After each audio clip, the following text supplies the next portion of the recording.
Hello. വീക്കെൻഡിനെ പറ്റിയിട്ട് കുറിച്ചിട്ടുള്ള ഒരു വീഡിയോ ഇട്ടിട്ടുണ്ടായിരുന്നല്ലോ മുൻപ്. അതിൻ്റെ പാർട്ട് 2 വീഡിയോ ആണ് കേട്ടോ ഇത്.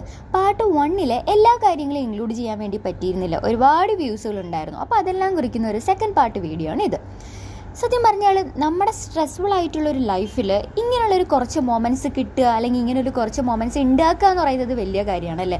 ഞാനും എണ്ണ മാത്രമേ ഉള്ളപ്പോൾ ഇങ്ങനെയുള്ള മൊമെൻറ്റ്സ് ഉണ്ടാക്കുന്നത് വളരെയധികം കുറവായിരിക്കും. കാരണം നമുക്ക് രണ്ടാൾക്ക് ഓഫ് ഒരുമിച്ച് കിട്ടാറില്ല. ഇത് പിന്നെ ഏട്ടൻ നാട്ടിൽ നിന്ന് വന്ന സമയമായതുകൊണ്ടും ഒരു ദിവസം ഇങ്ങനെയുള്ള ഒരു മൊമെൻറ്റ് കിട്ടാൻ വേണ്ടിയിട്ട് നമുക്ക് കിട്ടി കേട്ടോ. അങ്ങനെ ഇരിക്കുകയായിരുന്നു നമ്മൾ ബീച്ചിൻ്റെ സൈഡിലുള്ള ഈ ഒരു സ്ഥലത്ത് വരുന്നത്. ഞാൻ പറഞ്ഞില്ലേ, 2 കൊല്ലത്തിൻ്റെ ഇടയിൽ ഇങ്ങനൊരു സ്ഥലം ഇവിടെ ഉണ്ട് എന്ന് അറിയണത് തന്നെ ഇപ്പം തന്നെയായിരുന്നു. നമ്മുടെ ലൈഫിൽ ഒത്തിരി വിഷമങ്ങളുണ്ടാവാം, ഒത്തിരി സന്തോഷങ്ങളുണ്ടാവും. നമ്മൾ ഏറ്റവും കൂടുതൽ ഫോക്കസ് കൊടുക്കണത് ഇതിനായിരിക്കും. വിഷമത്തിന് തന്നെ ആവൂലേ ഏറ്റവും കൂടുതൽ ഓർത്ത് വെച്ചുകൊണ്ടിരിക്കുന്നത് അത് തന്നെയാവും. പക്ഷേ ഇങ്ങനൊരു മൊമെൻറ്റ് കിട്ടിക്കഴിഞ്ഞാൽ നമ്മളത് ഏറ്റവും കൂടുതൽ യൂട്ടിലൈസ് ചെയ്യുക എന്നുള്ളതാണ്. അതിലായിരിക്കുമല്ലോ ഏറ്റവും വലിയ കാര്യം.